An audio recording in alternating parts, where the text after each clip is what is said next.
Muito bem, então vamos lá. Vamos começar. Sejam todos muito bem-vindos a mais um mergulho nas vastas paisagens da consciência. Então, para você que está chegando agora, esta será a segunda aula da série com o tema central Estados Alterados de Consciência. E hoje, então, nós deixaremos o terreno sólido do mental comum e adentraremos o território sutil dos estados alterados de consciência. E vamos entender por que eles podem se tornar verdadeiros portais para a transformação, para a cura e para a transcendência.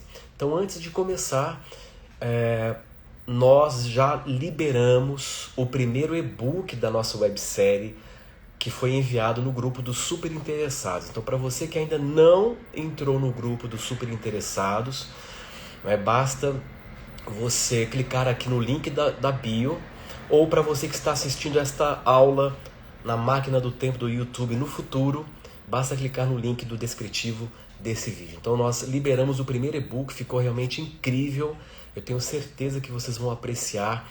E o e-book ele é uma síntese do que foi explicado na aula, então nós vamos liberar exclusivamente 3 e-books apenas para você que está fazendo parte do grupo super interessados. E para você que quer aproveitar as condições especiais do primeiro lote para participar da hiperincursão, para garantir a sua vaga, você precisa estar participando do grupo dos super interessados, porque todos os detalhes vão estar lá.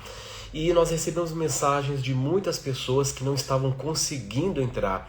Na verdade, não foi um erro no link, mas um bug no próprio WhatsApp, inclusive bem fora do comum. Então nós já criamos um novo grupo que agora está funcionando perfeitamente e o novo link já está aqui na bio do Instagram ou no link do descritivo para quem está assistindo no futuro esta aula. Então depois eu vou falar mais sobre a nossa imersão da Hiper, que nós já temos a data marcada, e mais para o finalzinho eu irei lembrar e dar mais detalhes. Então eu gostaria que você agora respirasse bem fundo, tome um fôlego bem profundo, segure por 4 segundos e expire lentamente. E ao exalar, eu quero que você diga mentalmente: eu permito que a consciência me leve. Sinta sua mente se abrindo para um espaço, para algo maior do que aquilo que você já conhece. Então, vamos lá. Na primeira aula, podem abrir os olhos. Na primeira aula, nós desenvolvemos o entendimento, não é, de que a consciência é possivelmente algo imaterial, independente do corpo e que, ao que tudo indica, participa quanticamente na construção da realidade. Vimos também que a consciência seria algo como um grande e amplo espectro, possuindo várias faixas e frequências que corresponderiam a estados alternativos ou estados alterados. Então, para você que ainda não assistiu a primeira aula, depois assista, para que todo esse conhecimento faça um sentido maior para você. Então nós estamos nessa jornada buscando entender o que vem a ser os estados alterados da consciência. E hoje nós vamos partir para a segunda parte. Então, o que seria exatamente os estados alterados de consciência? Os estados alterados de consciência são, portanto, estados subjetivos que diferem significativamente da vigília comum, ou seja, desse estado que nós todos aqui nos encontramos. Então eles são caracterizados por mudanças na percepção do tempo e do espaço, na mudança na percepção do próprio corpo, das emoções e do sentido de identidade. Quando você vive ou experimenta um estado alterado de consciência, você tem então uma mudança de percepção em relação ao tempo e ao espaço, uma mudança de percepção do próprio corpo, das emoções e do sentido em si da sua própria identidade. Então nós podemos induzir estados alterados de consciência, muito embora em alguns momentos, por motivos outros, por razões desconhecidas, você pode entrar ou acessar um estado alterado de consciência sem saber que você está acessando aquele estado alterado, não é? Mesmo que seja por uma situação acidental, isso também pode acontecer. E quando isso acontece, você nota que a sua percepção está diferente, que a sua maneira de lidar com aquele momento fica bem diferente. Então, por processos outros desconhecidos, você pode ter a experiência espontânea de um estado alterado de consciência. Não é? Sobretudo quando envolve experiências de grande impacto emocional, quando você, por exemplo, presencia, não é? Para quem é pai, passa pela experiência de presenciar o nascimento do seu primeiro filho, não é? Situações estas de grande impacto podem levá-lo a alterar o estado subitamente. Mas, de qualquer forma, os estados alterados de consciência eles podem ser induzidos através de respiração, através de som e vibração, né? Mantras, sons usando tecnologia de batimento binaural ou batimento fásico, por exemplo, processos de meditação profunda, transes auto-hipnóticos, o que eu expliquei ontem na nossa primeira aula, e através também de experiências místicas espontâneas, em que o indivíduo, estando aberto, participando de todo um contexto ritualístico, ele pode ser arrebatado por uma experiência mística. E eu vou até explicar porque, hoje eu vou explicar isso, porque que contextos envolvendo dinâmicas ritualísticas podem preparar o cérebro a mudar a sua neuroquímica, levando o indivíduo então a acessar estados alterados. Então, existem estudos hoje demonstrando a relação direta envolvendo contextos ritualísticos e o impacto no próprio cérebro. É uma coisa muito interessante, né? Então nós vamos ver isso hoje também um pouco, por que isso acontece. E também os estados alterados de consciência, eles podem ser induzidos através de substâncias enteógenas, como é o caso da ayahuasca, como é o caso da psilocibina e tantas outras substâncias que podem levá-lo a vivenciar um estado alterado de consciência, que também nós vamos explorar hoje e falar sobre o universo dos enteógenos e o que vem a ser um enteógeno, não é? Então você tem alucinógeno e você tem enteógeno. Então são duas coisas distintas. Geralmente as pessoas confundem muito e tendem a generalizar, classificando qualquer substância como alucinógena. E na verdade há uma grande diferença entre uma substância alucinógena e uma substância com propriedade enteógena. Então eu vou explorar com vocês hoje a respeito também. Então, nós temos na escada da consciência um amplo espectro de possibilidades. Então nós temos, por exemplo, agora eu vou explicar alguns estados alternativos de consciência para que você comece a entender melhor a diversidade desses estados. Então, por exemplo, nós temos o estado de transe, que talvez seja o estado mais conhecido, que mostra que alguma coisa fora do comum está acontecendo com o indivíduo que está vivenciando aquela experiência. Para quem já fez a hiperincursão comigo, presencia situações extraordinárias. E o indivíduo que ele está vivendo o transe, ele tem indicações fisiológicas que mostram que ele não está num estado comum, né? Então, por exemplo, você levanta a pálpebra e você percebe que a pessoa está demonstrando o que é conhecido como midríase pupilar, ou seja, a pupila não se altera com a presença de luz. Uma condição esta que é comum em 3 situações. trauma mecânico, coma ou morte. Então, se o indivíduo não sofreu nenhum trauma mecânico, se ele não está em coma e se ele não morreu, que estado é esse incomum que gera um indicador fisiológico como esse, né? Então você consegue verificar pela fisiologia que algo extraordinário está acontecendo com aquele indivíduo. Então é muito comum na hiperincursão, por exemplo, você vê indivíduos falando outras línguas ou dialetos muito particulares. Pessoas, por exemplo, que entram em estados de consciência extraordinários, que passam a ter percepções extrasensoriais também durante o processo. Não é? Então, o transe ele é caracterizado por uma atenção hiperfocada e a completa ou não suspensão da faculdade crítica, o que amplifica o grau de sugestibilidade daquele indivíduo.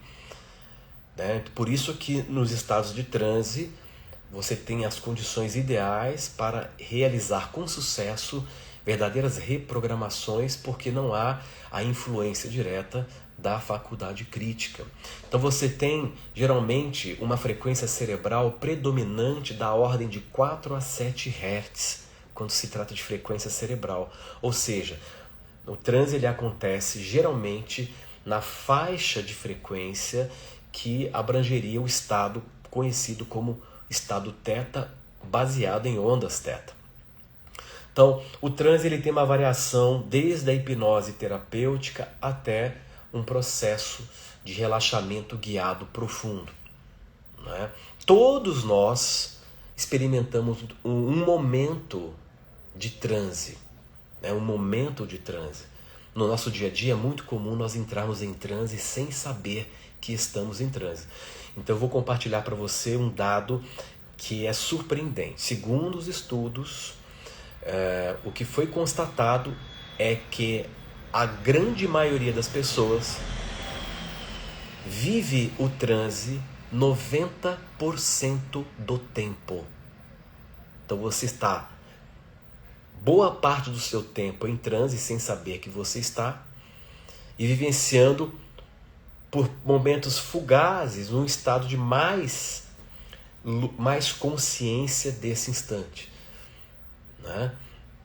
Então, nesses estados de transe natural, que você passa o seu dia a dia, se você perceber bem, você vai notar que você está sendo governado pela sua cabeça.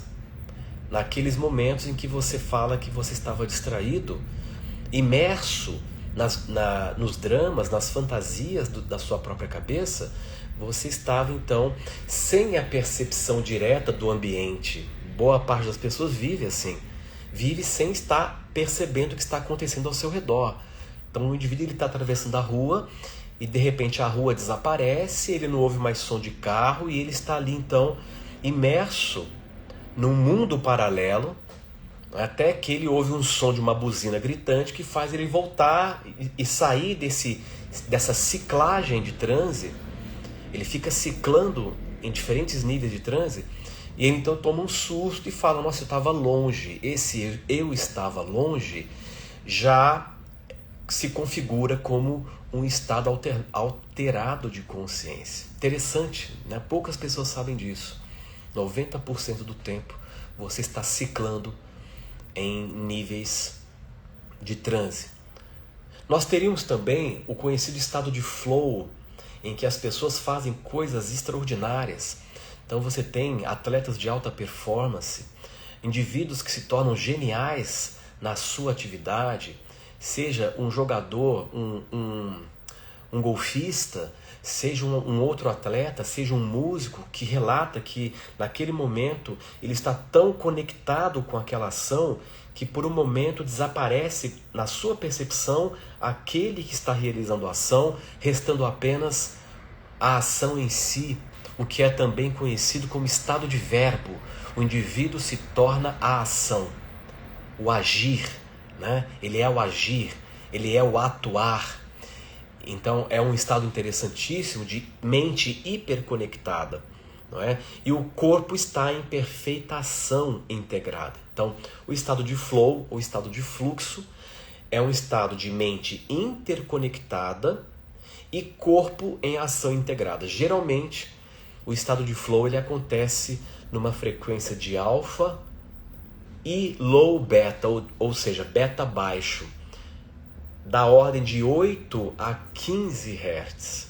Então é uma frequência que fica oscilando do alfa até o beta baixo. É comum em músicos em alta performance, atletas em pico e artista em momentos altamente criativos. E nós temos também, aqui eu estou citando alguns estados alterados, para a gente começar a entender. Temos os estados místicos e supramentais. Ou seja, os estados místicos e supramentais, eles trazem a sensação de unidade com o todo. Eles provocam temporariamente a dissolução, a desintegração do ego, levando o indivíduo a insights profundamente transcendentes. Como eu falei, podem ser espontâneos. Esses estados místicos, eles podem ser catalisados pelo ambiente dentro de um contexto cerimonial ou ritualísticos. Eu vou explicar por que isso pode acontecer e geralmente acontece. Então são também experiências de pico, em que, por exemplo, o indivíduo ele está ali num momento de fervor, cantando, recitando um mantra, ou até cantando um louvor, e naquele momento de fervor, espontaneamente ele entra num estado alterado e vivencia uma experiência de pico, catalisada por práticas avançadas, ou por um contexto ritualístico, ou através de um enteógeno, né? Então ele vivencia momentos ou experiências supramentais, que ele está além da mente. Ele consegue extrapolar os limites do próprio ego e se depara com uma realidade maior.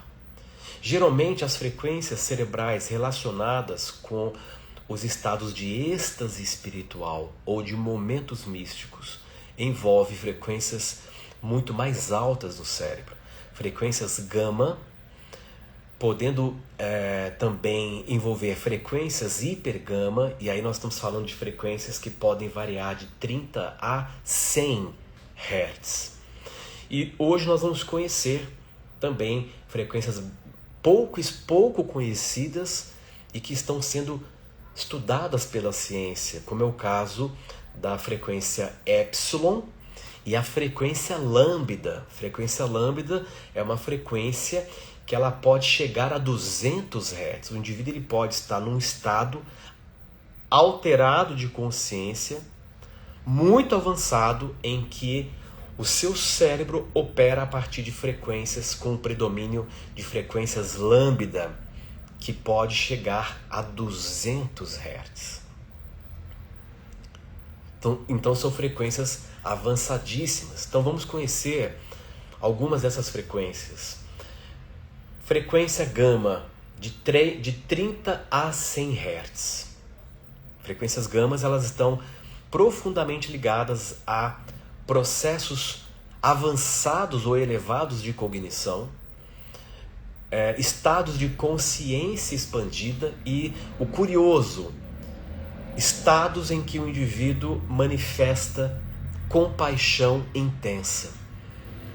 Na primeira aula eu falei sobre as frequências conhecidas, beta, alfa, teta e delta, que são as frequências que nós usualmente experimentamos.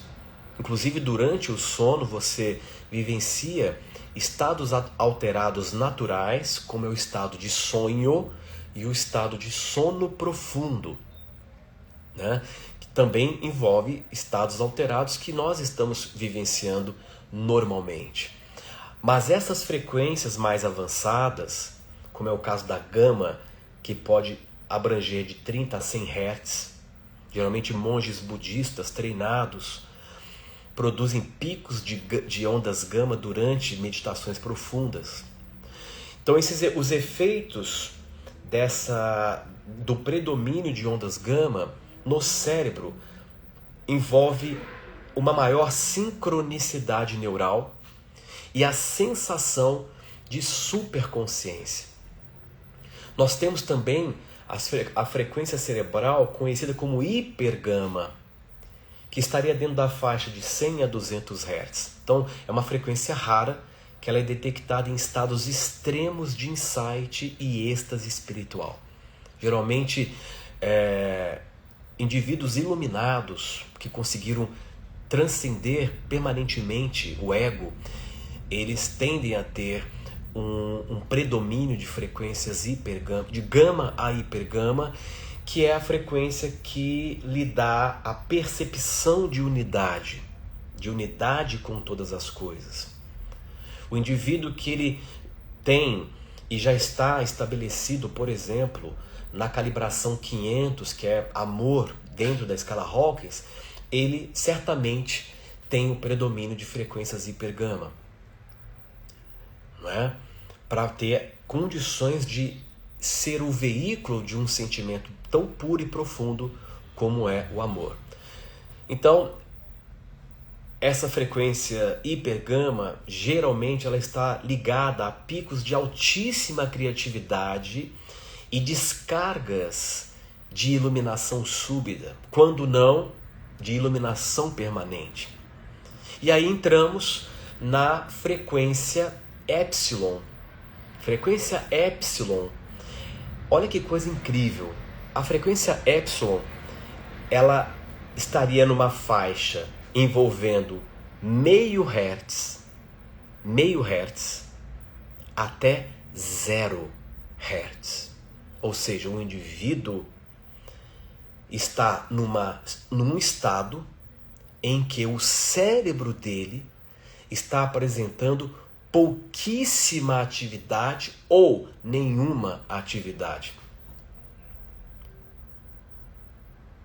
Paradoxalmente, ela está associada a estados profundamente meditativos, apesar de estar abaixo da frequência delta.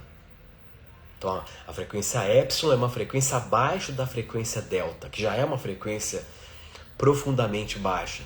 Nós vivenciamos a frequência delta todas as noites, quando penetramos na qualidade de sono profundo, o momento do sono em que você não está sonhando.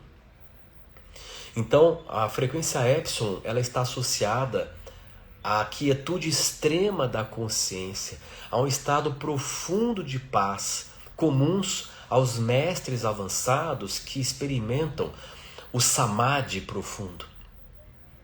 Samadhi é um estado, não é, dentro da concepção oriental, em que o indivíduo ele está imerso no todo, ele perde completamente a percepção individual e ele se funde, se reconhece fundido ao todo. E nós teríamos também essa frequência lambda, que é a frequência que está acima de 200 Hz. Então, oposta a epsilon, ela ocorre simultaneamente a ela em alguns praticantes avançados, não é? E é interessante porque, geralmente, os indivíduos que desenvolvem um alto poder de autorregulação, não é? Eles são indivíduos que conseguem manipular a fisiologia de forma muito interessante. Esses indivíduos eles estariam operando na frequência lambda, como é comum nos monges tibetanos com a prática do tumum. A prática do tumum é uma prática muito antiga no Tibete, em que os praticantes, os monges, eles completamente nus, eles em temperaturas abaixo de 0, eles conseguem meditar expostos a condições climáticas extremas, de frio extremo, e eles conseguem gerar um calor interno a um nível tal que eles conseguem derreter a superfície de gelo ao seu redor. Inclusive existe uma prática muito comum no Tibete que é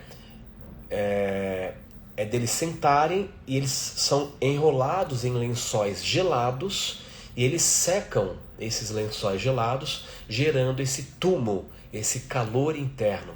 E nessa prática tem até uma competição entre eles, vence aquele que consegue secar mais rapidamente o maior número de lençóis. Então esses indivíduos, para entrar neste processo, eles precisam estar com uma frequência cerebral muito alta, da ordem de 200 Hz para mais, que é a frequência lambda.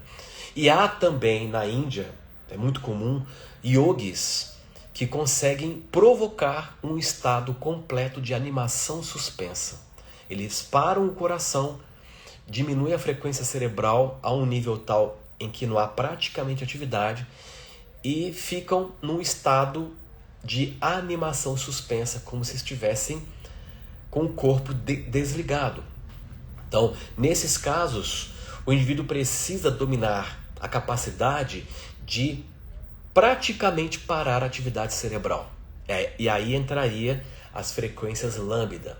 Tem casos bem interessantes desses yogis demonstrarem isso e pedirem para serem enterrados. E eles avisam, olha, daqui a 4 dias vocês podem me desenterrar a tal hora que eu vou reativar o meu corpo. Então ele senta em meditação e ele para completamente a atividade fisiológica dele, deixa essa atividade no nível realmente mínimo, né? E entra nessa animação suspensa e ele então é enterrado, fica 4, 5, 7 dias enterrado e quando eles desenterram, né, então o indivíduo está completamente pálido, sem nenhuma coloração, sem nenhum sinal de indicação de vida, e no horário que ele estabelece, paulatinamente ele começa a reativar o corpo vai ficando corado, ele vai voltando ao estado normal, demonstrando esse domínio da mente sobre o corpo através da manipulação desses estados de consciência. Então aqui, para vocês terem uma ideia da diversidade desses estados. Então, geralmente, existe, né, é sugerido como correlato neurofisiológico de estados místicos com hiperconsciência enquanto o corpo repousa profundamente. Então a reflexão que surge é: o cérebro ele pode operar como uma espécie de antena multidimensional, captando realidades distintas conforme o seu estado vibracional. Então você não acessa o divino, o mais alto, o profundo, pensando sobre ele, mas sintonizando com ele. Olha que interessante. Então, esse acesso a níveis mais poderosos, mais profundo, misticamente falando, não é possível através de pensar sobre, mas sintonizando. Vamos então agora penetrar dentro da visão mais etnobotânica e falar dos enteógenos, porque os enteógenos eles têm uma relação direta com os estados alterados de consciência. E um dos pioneiros no estudo da aplicação de substâncias de certos vegetais ou plantas na catalisação de estados alterados de consciência foi o grande etnobotânico americano Terence McKenna. Então, o Terence McKenna fez um estudo muito detalhado a respeito da ação de certas substâncias presentes em certas plantas que tinham a propriedade de conduzir o indivíduo a um estado alterado de consciência. Então, McKenna, Terence McKenna, ele via os enteógenos como catalisadores de experiência direta com o divino. Então, dentro da visão do Terence McKenna, ele via esses enteógenos como agentes de conexão direta com o divino. Portais para realidades não ordinárias, onde arquétipos entidades e padrões cósmicos se tornavam visíveis. Então a palavra enteógeno vem do grego, não é? Em, dentro, theo, Deus, divino, e genestai, né? O geno vem de genestai, que significa tornar-se, ou seja, um enteógeno significa literalmente aquilo que gera o divino dentro. Então o enteógeno seria um veículo capaz de levá-lo a acessar o divino internamente. Logo, o enteógeno é uma expressão moderna usada para designar substâncias psicodélicas de ordem natural, plantas, fungos, raízes, resinas, que ao serem ingeridas catalisam experiências místicas, visões arquetípicas e expansão da consciência, especialmente em contextos ritualísticos ou espirituais. Algo que é muito comum dentro do universo indígena, dentro do universo xamânico. Os xamãs, eles possuem um conhecimento bem especializado dessas plantas, resinas e fungos, e eles sabem administrar numa medida que libera o acesso para percepções incomuns. Então isso é muito conhecido dentro do universo xamânico, universo indígena. Então, dentro do grupo dos enteógenos, nós teríamos, por exemplo, a ayahuasca, que é a mais comum, que é a combinação de duas plantas, o cipó mariri e a chacrona, não é? Depois eu poderia até explicar por que para fabricar a ayahuasca você tem que usar a chacrona e o cipó mariri, porque na chacrona você tem uma concentração de DMT, que eu expliquei na primeira aula, que é a molécula do espírito, o dimetiltriptamina, que é a substância psicoativa. E o cipó mariri, ele tem uma enzima capaz de bloquear a ação ele tem uma substância, na verdade, capaz de bloquear a ação no nosso corpo da enzima chamada de MAO, enzima monoamina oxidase. Então essa enzima, quando ela está livre, ela degrada o DMT no trato gastrointestinal antes dele atingir o cérebro. Por isso que a fabricação da ayahuasca precisa da combinação da chacrona e do cipó mariri, para que você tenha a biodisponibilidade do DMT e a substância que vai inibir a ação da monamina oxidase, para que ela não degrade o DMT e o indivíduo possa ter a ação do DMT no cérebro. Então nós temos como enteógeno a psilocibina, que é um cogumelo mágico dentro da visão dos xamãs, muito usado para conduzir processos terapêuticos de cura entre os xamãs. E você tem, não é, tantas outras, a iboga, o peiote, São Pedro, salve. Então você tem um vasto número de plantas enteógenas que geram esse efeito psicoativo. Qual é a diferença de uma substância alucinógena para uma substância enteógena?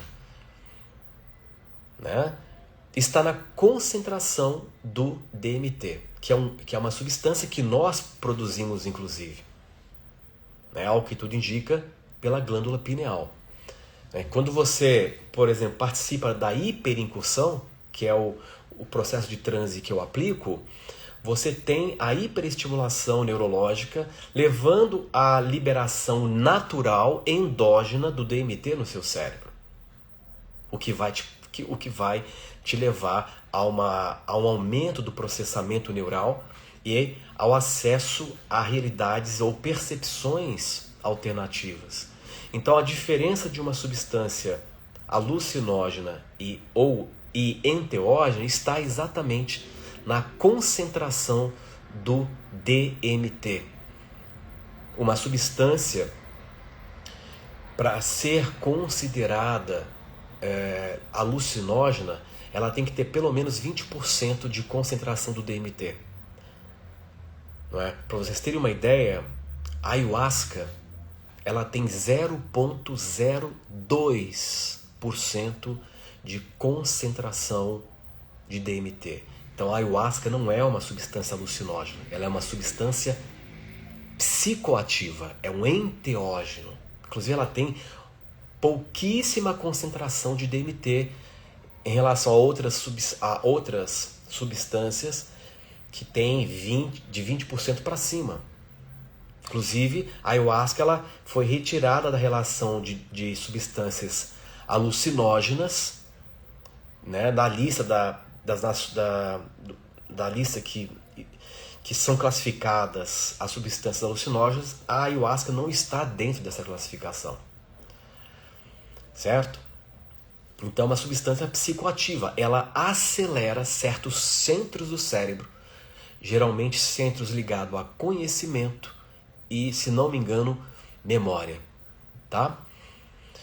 Então, segundo os efeitos descritos pelo próprio Terence McKenna, quando você ingere uma substância enteógena ou quando você dispara a liberação do DMT por vias naturais em contextos ritualísticos, um dos efeitos descritos pelo próprio Terence McKenna é a dissolução temporária do ego e do tempo linear, a possibilidade dialogal com inteligências arquetípicas, a experiência de morte e renascimento. A experiência de morte e renascimento são experiências muito comuns quando o indivíduo está sobre a ação psicoativa dos enteógenos. Acessos ao logos, ou o acesso a uma linguagem viva e auto-organizadora. Então notem que são experiências profundamente subjetivas que fogem completamente àquilo que nós estamos acostumados a viver no dia a dia. Então as principais substâncias enteógenas mais conhecidas e mais abordadas seriam a psilocibina, que é um cogumelo, a ayahuasca, o DMT em si e a sálvia divinorum, que é pouco conhecida. Então é importante frisar que os enteógenos não são drogas, eles são tecnologias biológicas de comunicação com o mistério. Inclusive essa é uma definição do próprio Terence McKenna, né? São tecnologias biológicas de comunicação com o mistério. O DMT, o dimetiltriptamina, ele é um poderoso enteógeno presente em diversas plantas e também produzido endogenamente pelo corpo humano, especialmente pela glândula pineal. Embora esse último ponto ainda não esteja totalmente validado pela ciência, mas há processos respiratórios específicos que você pode realizar para excitar a sua pineal para que haja liberação do DMT endógeno, né? Tem até uma respiração que eu ensino, que é a respiração gama, que é uma respiração que te leva a experimentar o estado gama alterado de consciência. Geralmente, quando o indivíduo ele está tendo uma experiência com o DMT, ele também percebe uma dissolução parcial ou total do seu ego. Ele tende a ter, que é muito comum, a percepção de geometrias multidimensionais, que são efeitos de percepção, e a sensação clara de estar fora do tempo e fora do espaço. Ou a comunicação com outros níveis de inteligência. Tá? O momento em que você expande a consciência e consegue ter comunicação direta com outros níveis de inteligência. A própria respiração no yoga do fogo, ela pode também, se for feita corretamente, produzir uma certa liberação de DMT. Tudo vai depender da maneira como você pratica. Então, Terence McKenna ele chamava o DMT, eu gosto muito dessa definição que ele dá, de trampolim para o hiperespaço interno. Então, segundo ele, a substância ela não apenas altera a percepção, mas ela literalmente sintoniza a consciência para frequências de realidades que coexistem conosco, mas que normalmente nós não percebemos. Você sabia que neste exato momento, no ambiente físico que você está, coexistem diferentes realidades alternativas simultaneamente? Então ele defendia que a experiência do DMT era o ápice da jornada mística, comparável aos relatos de samadhi profundo nas tradições orientais. Olha que interessante. Então, tem que haver uma base neuroquímica que sustente esses estados alterados de consciência. O que é muito estudado nas disciplinas de neuroteologia, por exemplo. Então, McKenna ele começou a observar que os rituais tradicionais,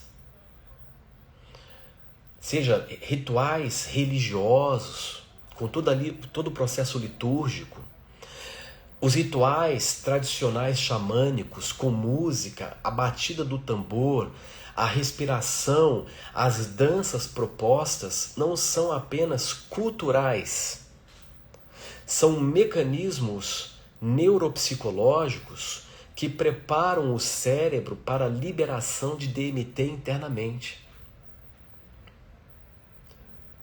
Por isso que quando você faz um trabalho de grupo, como é o trabalho que eu realizo com a hiperincursão, que é um trabalho em grupo, eu preciso criar um contexto,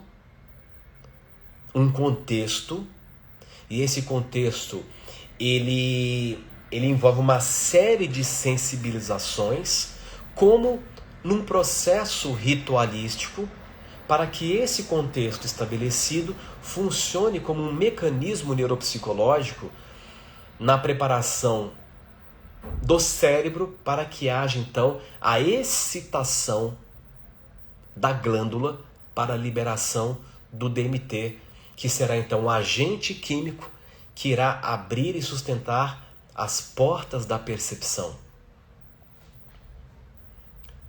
Né?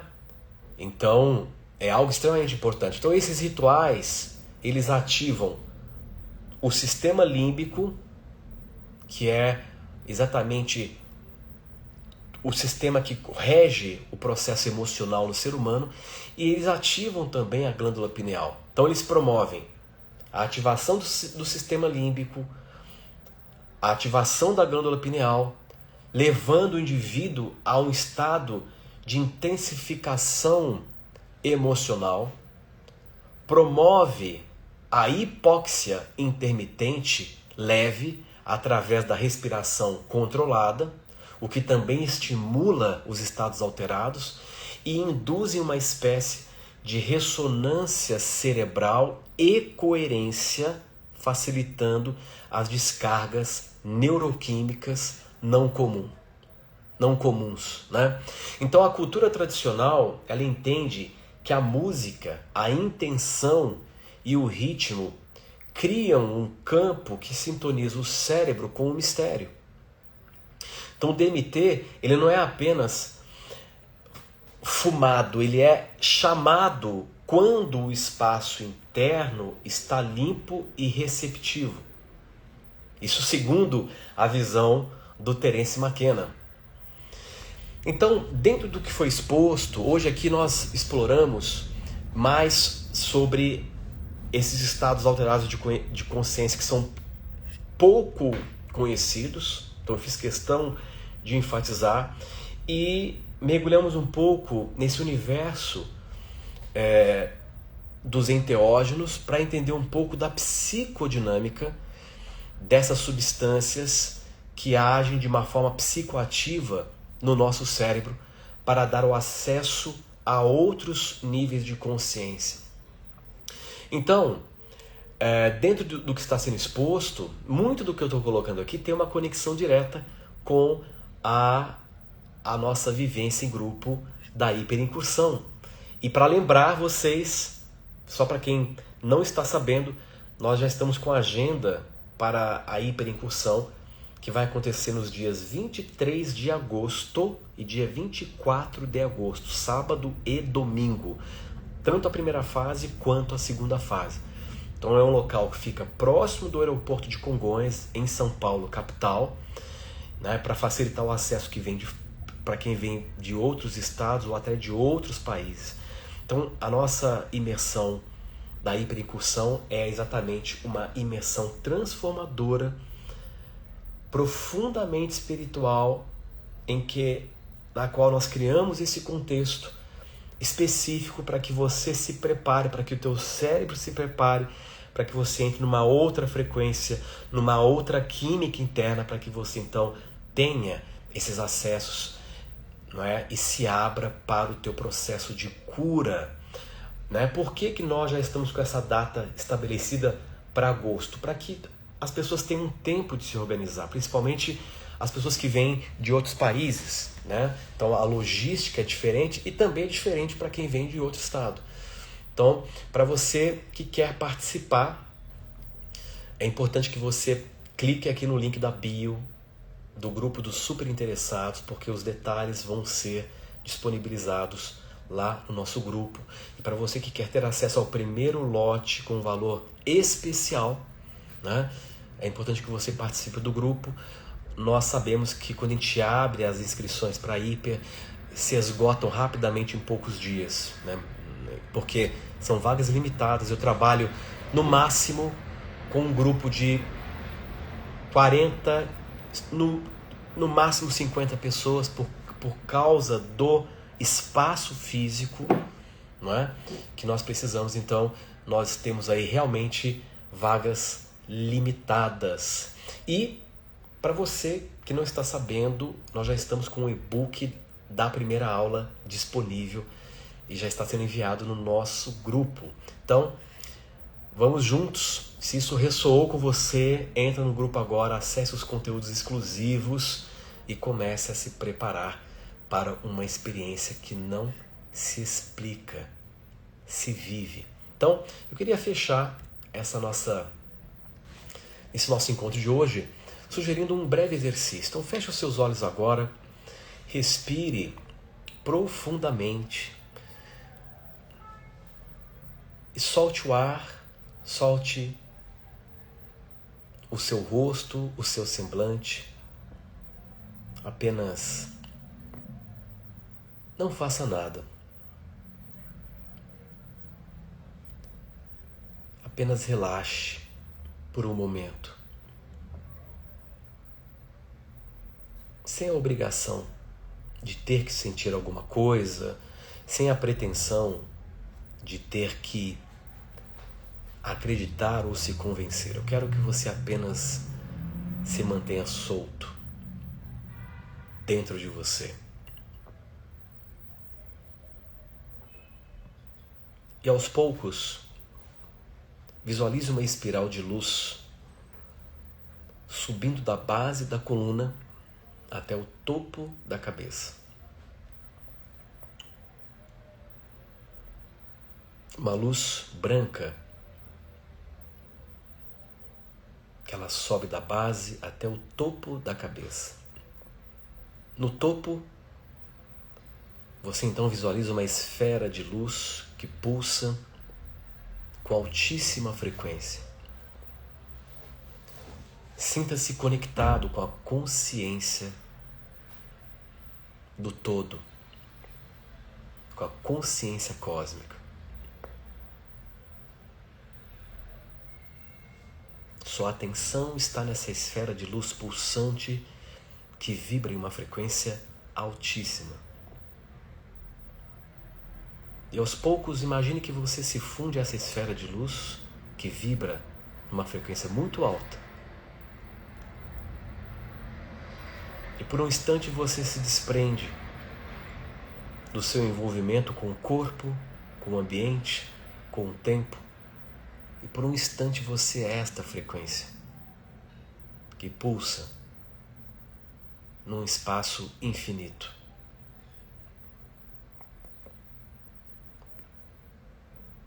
E suavemente, de uma maneira gentil, você mentaliza: eu sou a presença pura em expansão. Eu sou a presença pura em expansão. Apenas fique em silêncio por alguns instantes.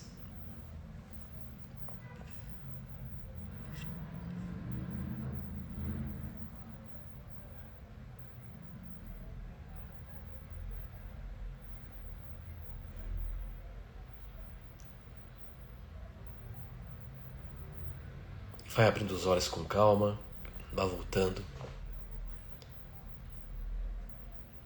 E veja agora, com os olhos abertos, o que mudou por um momento em você. O que você percebe de forma diferente agora? O que você reconhece que não estava aí e que agora está? Percebe? Explorar os estados alterados é também uma maneira de explorar a natureza da realidade da alma. O acesso aos estados superiores não é apenas uma curiosidade espiritual, mas um caminho de cura, de despertar e de alinhamento com o todo. Enquanto a mente organiza a nossa sobrevivência, a consciência expandida permite a criação. Então, deixe reverberar em você a essência, não é, do que está sendo essa série, que é entender e incorporar a compreensão de que você antecede o corpo e transcenderá o corpo e permanecerá existindo enquanto consciência. Pessoal, então estamos chegando no finalzinho aqui dessa nossa aula de hoje. O pessoal está comentando aqui no chat, sentindo mais consciência, né? Muito bom, mais tranquilidade. Espero também que vocês tenham se conectado com um senso de maior paz, né? E nos vemos então amanhã para a nossa terceira e última parte dessa websérie Estados Alterados de Consciência. Então, um grande abraço a todos. Vejo vocês amanhã. Até lá.